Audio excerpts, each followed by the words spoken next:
বন্ধুরা, আজকে আমি তোমাদের সামনে আলোচনা করব সেটা হলো 3 হ্যাবিটস অফ সাকসেসফুল পিপল। মানে সফল মানুষদের খুব 3টি ভালো অভ্যাস বা গুণ। তারা সব সময় না, যারা সফল হয় না তারা খুব প্রোডাক্টিভ হয়, আর যারা বিফল হয় লাইফে তারা রিঅ্যাক্টিভ হয়। What is the difference of productive and reactive? Productive মানুষ সবসময় না তারা ভালো ধারণা নিয়ে থাকে, আর রিঅ্যাক্টিভ মানুষ সবসময় ভুল ধারণা নিয়ে থাকে।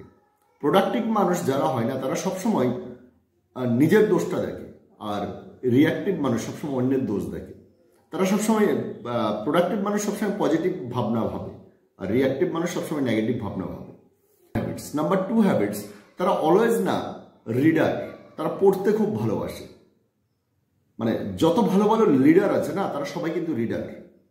যদি আপনি রিডার হতে পারেন তাহলে আপনি লিডার হতে পারবেন, বা যদি আপনি পড়তে থাকেন রোজ কিছু না কিছু জানতে থাকবেন। নাম্বার 3, তারা সবসময় না উইন উইন খেলা খেলে। যদি আমি ইংলিশে দুর্বল হয় তাহলে আমি তার থেকে ইংলিশটা শিখে নেব, সে আমার থেকে ম্যাথটা শিখে নেবে। এরকম তারা উইন উইন খেলতে ভালোবাসে। তো এই 3টে হ্যাবিটস যদি আপনি আপনার জীবনে যদি অভ্যাস করতে শুরু করে দিন না, আপনিও সফল হতে শুরু করে দেবেন। আপনার ভাবনা চিন্তার পরিবর্তন হয়েছে, দেখবেন আপনি ভালো থাকবেন এবং অন্যকেও ভালো রাখবেন।